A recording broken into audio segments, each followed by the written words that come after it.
മറ്റ് മുക്കിലും മൂലയിലേക്കുമുള്ള സമ്മതിദാന അവകാശം എങ്ങനെയാണ് രേഖപ്പെടുത്തിയതെന്ന് അറിയുമ്പോഴാണ് ഏറ്റവും പ്രധാനപ്പെട്ട വസ്തുത. ഭദ്ര ഈ അജി കുഞ്ഞുമോൻ ഈ KPCC ആസ്ഥാനത്ത് കർണാടക പ്രദേശ് കമ്മിറ്റിയുടെ ആസ്ഥാനത്ത് തുടരണോ അതോ BJP ആസ്ഥാനത്തേക്ക് പോകണോ? ഏറ്റവും പുതിയ വിവരം എന്തൊക്കെയാണ് സൂചിപ്പിക്കുന്നത് ഭദ്ര? കോൺഗ്രസ് 98, BJP 98, ഇഞ്ചോടിഞ്ച് പോരാട്ടം. 17 JDS.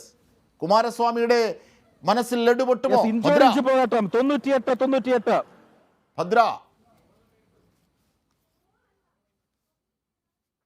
98 കോൺഗ്രസ് 98, BJP 98, രണ്ടിടത്തും ഇഞ്ചോടിഞ്ച് പോരാട്ടം. ഒരു നിർണായക ശക്തിയായി അവിടെ JDS ഉണ്ട്. 17 സീറ്റുകളിൽ ഒരു സ്വതന്ത്രനുണ്ട്. കുമാരസ്വാമി മനസ്സിൽ കണ്ട ലഡു പൊട്ടുന്നുണ്ടോ? എന്തൊക്കെയാണ് സാധ്യത? ഇഞ്ചോടിഞ്ച് പോരാട്ടം ഉണ്ടാകുമ്പോൾ തൂക്ക് സാധ്യതകളിലേക്കുള്ള കാൽവയ്പ്പുകളാണോ ഭദ്ര? അജി കുഞ്ഞുമോൻ എവിടെ തുടരണം?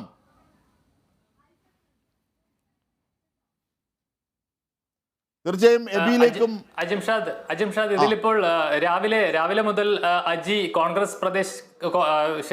കർണാടക പ്രദേശ് കോൺഗ്രസ് കമ്മിറ്റിയുടെ ഓഫീസിലുണ്ട്, KPCC ഓഫീസിലായിരുന്നു.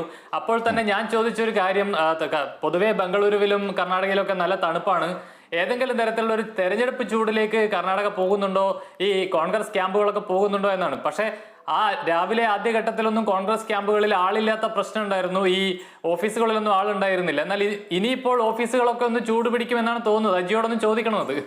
അതെ, എല്ലാ ഘട്ടങ്ങളിലും അങ്ങനെയാണ്. കോൺഗ്രസ് ഈ തെരഞ്ഞെടുപ്പ് തോൽക്കുമ്പോൾ നേതാക്കന്മാരുടെ വസതിയും അല്ലെങ്കിൽ പാർട്ടി ആസ്ഥാനങ്ങളിലും ഒന്നും ആരും കാണില്ല. ജയിക്കുമ്പോൾ ഇങ്ങനെ എവിടുന്നൊക്കെയോ ആൾക്കാർ ഒഴുകിയെത്തും എന്നുള്ളത്.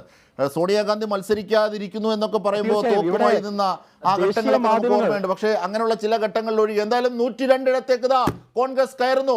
BJP 98, 13 JDS. എബിക്ക് എന്തോ വിവരം പറയാനുണ്ട്.